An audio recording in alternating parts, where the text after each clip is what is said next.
And now for the tale of the tape in this community cast showdown featuring the Empire, who shall be led by Sarmatian, and the Tomb Kings, who are going to be led by Good Chaff, who most certainly has some good chaff as he is playing the Tomb Kings. Looks like he's got some skeleton spears. However, the first thing you guys probably noticed was going to be this LUMINARK of Heish in the bottom left corner. So definitely going to be getting a little bit wild this game.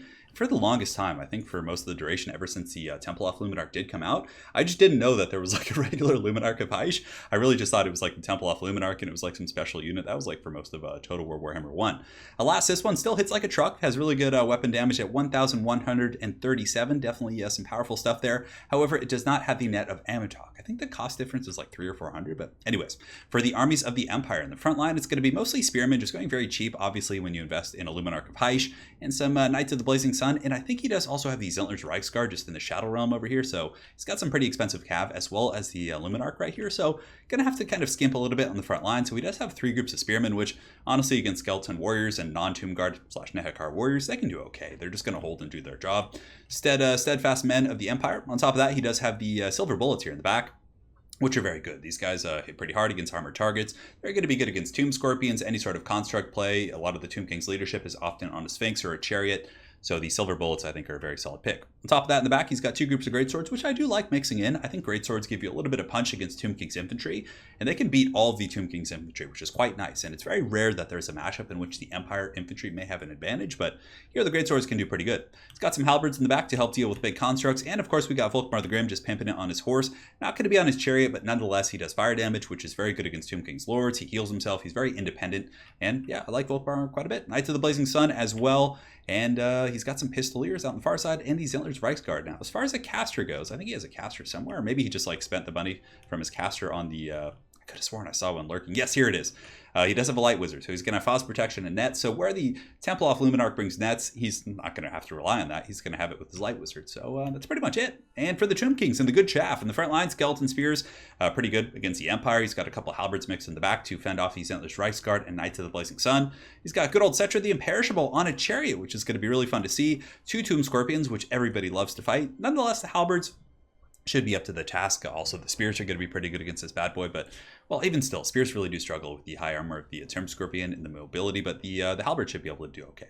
He's got a couple groups of Ushabti Great Bows, which I do love against the Empire. They can outrange a lot of the... I mean, cannons are going to really shut these guys down pretty hard, but for the most part, they can deal with heavy cav, they can deal with greatswords, they can go after things like the LUMINARK over here, and yeah, he's got Chosen of the Gods and Standard Ushabti. So pretty mean little Tomb King's army, so without further ado, let's get the show on the road and see how it goes. So the Empire is going to be turning about face to square up against the Tomb Kings here. And one thing I am a little bit concerned for the Empire is the fact that they don't have... I mean, they have Silver Bullets and halberds, but sometimes it can be really tricky to kind of pin down those Tomb Scorpions. However, we do have the X Factor here. We have the Templehof, or the LUMINARK of Heish, not the Templehof, goddammit.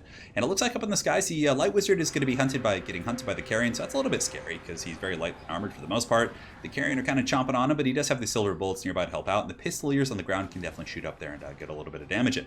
Now, over here, we do have the Ushabti as well as the Chosen of the Gods who are going to be teeing off in the Pistoliers, so these poor guys are going to be taking quite a bit of damage, and it looks like they're going to be running here, but alas, they're going to probably be falling just to the Chosen of the Gods who have that really good spread fire. So one group of Carrion is in the critical binding right here, taking a little bit of damage from the Pistoliers as well as the Silver Bullets, who are lending some supporting fire to this fight.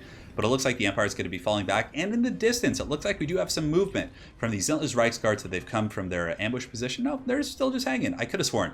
Like, I watched this replay just like a couple minutes ago, and I knew that it was around like the 1.5-minute mark that they came out. But anyways, these guys are going to be charging downtown. They have a bit of a journey to make, but, you know, they can get into the back, and they have a good charge bonus. They don't have the best AP, but they can potentially hammer down those Ushabti there. Now, the Ushabti are going to be switching on to the Silver Bullets. The Empire falling back, just kind of biding its time, trying to deal with a lot of the harass from the Carrion, but ooh, that's really unfortunate. To have a group of your Pistoliers chased off the battlefield by a group of Carrion is definitely not the most cost-efficient situation, but that's what Carrion are for. Very good at dealing with troops like this, and yeah, looks like those Pistoliers are going to be getting flushed out. Silver Bullets have taken some damage. It looks like it's mostly HP damage. They've lost 10 models, but are at almost half health here. We'll do a little bit of fast forwarding as both players posture. And the Templehof LUMINARK coming in, and it looks like he was maybe going after the Tomb Scorpion here, but it looks like he kind of got caught on the tree. Yeah, it looks like this tree did catch the full blast here. So a little bit of unfortunate targeting there, as the Tomb Scorpion is able to evade the LUMINARK of Heish. I have to do my best not to refer to it as a Templehof. It's just like you almost never see the regular one just because the free net of Amitok is just so good.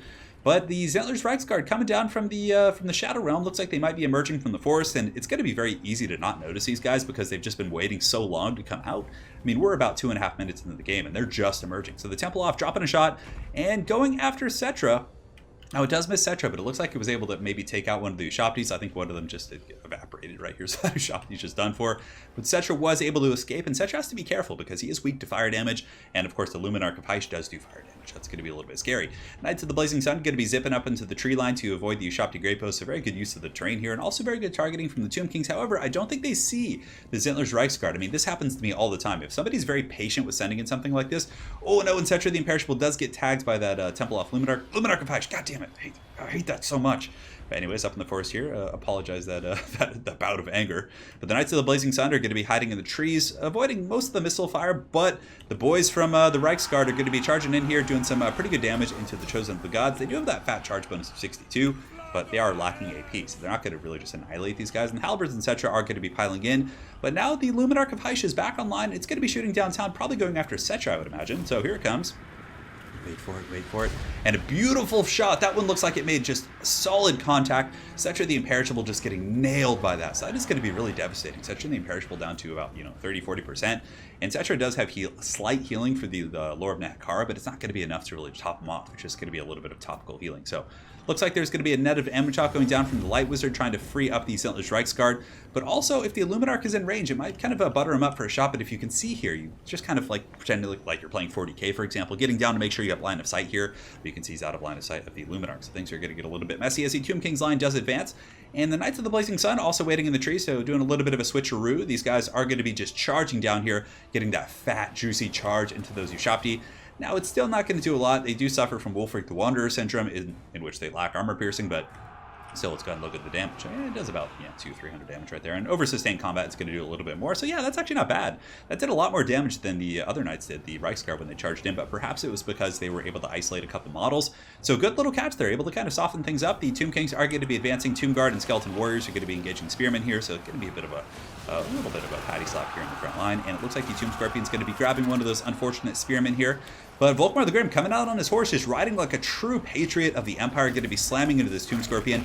And he's up to the task of fighting it. Volkmar the Grim is a pretty powerful melee combatant. He does have 81 melee attack with all of his buffs. Things are going to be getting pretty nasty. Now, the Luminark of Heish in the back is going to be falling back. It looks like the Ushapti with the Great Bows might be wanting to shoot at the Luminark of Heish, and yeah, it looks like they might be going for it, but it's going to be falling back here. Now, as far as the Knights go, a little bit of a dangerous situation in the forest. The Zentler's Reichsguard are caught by the Carrion, and it looks like the Necrotect is here, and some Halberds, and they do get kind of left there for a moment, so they're probably going to be dragged down. And the other Knights were taken out through the combined efforts of the Halberds, as well as the two chosen, or Ushapti right there, Ushapti Great Bows, who aren't bad in melee. They have really good armor piercing if you look 65 weapon strength. Now, it looks like the Luminark of Heish is on anti-Scorpion duty. Some of the Silver Bullets are able to kind of stabilize right here and get some shots in as they are attacked in the back by the other Tomb Scorpion, but a beautiful net of damage coming down from Sarmation, able to pin that Tomb Scorpion in place. We had one really good volley from this Luminark of Heish, but it looks like it's going to be falling back. This other Tomb Scorpion still just trying to finish off these Silver Bullets, but Volkmar the Grim is doing a number. Now, in the front line, the Living Spearmen are actually, seems like they are slightly losing, but I think that's because of the Lore of Nahakara coming in from Cetra the Imperishable.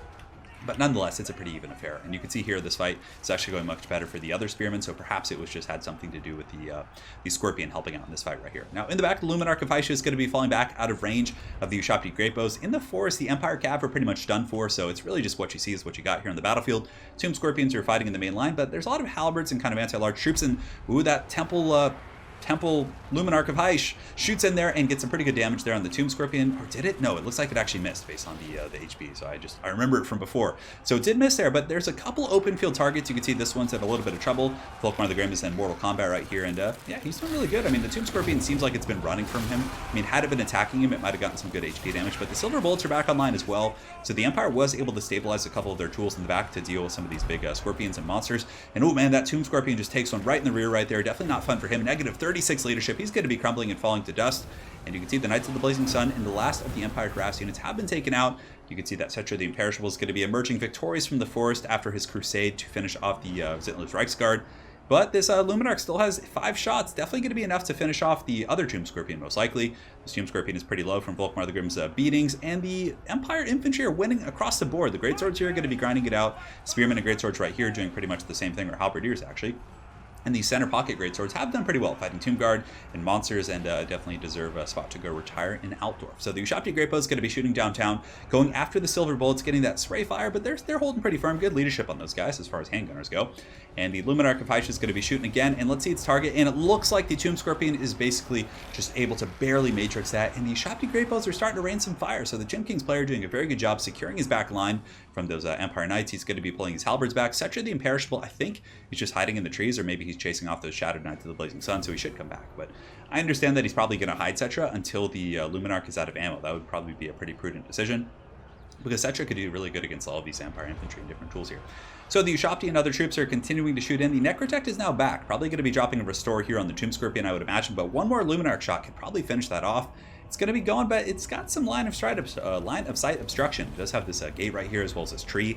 So nothing is free in this world, guys. It looks like there's going to be a new Ushabti summon coming in the back here. Going to be jumping on top of that LUMINARK of Hysh. So this guy's going to have to just drift out of here. But it looks like he's in negative leadership. He's broken. And yeah, this bad boy is probably going to be getting chased off by the Ushabti. However, it looks like the Light Wizard is going to be dropping a net, which might actually save this LUMINARK of Hysh, which would be incredibly powerful for finishing off some of the big Tomb King's monsters. Over here we do have a victory. The Greatswords and the Spearmen were able to clean up their respective fight. And these Spearmen, as well as these Halberds, were able to do a pretty good job in the main fight as well. Tomb Scorpion's still alive. He did get that restore, which put him back up to about 1,865 HP. This Nectar attack's pretty healthy, and the Halberds are able to kind of grind through and finish those guys off. So we have a very even fight, and it looks like the Tomb Kings were behind for quite some time, but it looks like they've kind of found their groove. They're starting to push through here, and the Ushabti Greatbows are starting to generate that value, which they really didn't get to in the beginning because of those very good charges from Sarmatian. Now, in the back, very good micro from Sarmatian as well, keeping this LUMINARK of Hysh rolling, in the words of Limp Bizkit. 50 speed against the 54 of the Ushabti. However, Volkmar the Grim keeps staggering them. We have the Light Wizard kind of swooping in there, and it looks like the LUMINARK's going to be getting back online, and I think the Empire definitely knows that it's his lifeline to this game. It needs to kind of do its job. Now over here, the Chosen of the Gods and the regular Ushabti, one of them is actually out of ammo, the standard Ushabti, the Chosen of the Gods. We're going to be shooting downtown here, and let's see where they're aiming. So let's take a moment and just enjoy as they do charge in. But it looks like they're going to be going into combat to fight the Spearmen, maybe, which they would break. I mean, the Tomb Guards with Halberd should be able to win that fight pretty handily. Now, up on the high ground, the Ushabti summon is pretty much offline. We'll do a little bit of fast forwarding as the players kind of get their forces in position here. And it looks like the LUMINARK, oh no, did it waste a shot there? No, this thing's just so heavy metal. It's like riding down this gate. Just look at this guy up here with his orb. He's having a good old time. But it really needs to finish off that Tomb Scorpion, and if possible, snipe Settra the Imperishable. I think Settra's still alive. Look at this. Very, very patient play coming in here from Good Chaff. Beautiful stuff. Keeping this guy in the trees, hiding from the LUMINARK. Because if that LUMINARK gets one square shot, it might not kill Settra, but at the very least, it might lead him to crumbling, at which point he might just, end up offing himself there, which wouldn't be fun. Now, over here, the LUMINARK of Hysh is going to be circling, looking for that nice angle, because there's so many like little line of sight blockers. I mean, a single one of these trees, or maybe even the gate. I don't really know how these destructible gates work if like fire goes through them, but it's tough. The Tomb King's infantry is pretty inexorable here. You can see the Greatswords are, just going to get grinded down by the Tomb Guard, and the Tomb Scorpion's still nearby, but it looks like he did get tagged with a shot when I wasn't looking. Now let's go and see the ammunition. So he does have 4, so it looks like it was not hit. Must have been the Silver Bullets or Volkmar or one of those other units here, but yeah, just a crazy fight. So Volkmar the Grim going in there. He's going to be very good in this blob fight, using that big AoE spell, doing some damage against the infantry. Definitely bolstering the Halberdiers, putting their melee attack up to 53, which is going to, greatly increase their damage output. But the LUMINARK of Hysh just lurking in the shadows. It's shaken, has 22 leadership, and yeah, he's really going to have to be efficient with this ammo. And I don't think shooting at the Chosen of the Gods is going to be the most efficient, and that's why he's probably falling back. He really wants to save it for Settra, who's just cackling up in the tree line. But the bounce bar is pretty much dead. Even Volkmar the Grim and the Halberds fighting pretty much to the bitter end down here. But a very, very good kind of bounce over. The Chosen of the Gods did get a little bit overextended going from the LUMINARK. And the Light Wizard plus Volkmar plus these brave Spearmen of the Empire should be able to potentially take down these Ushabti here.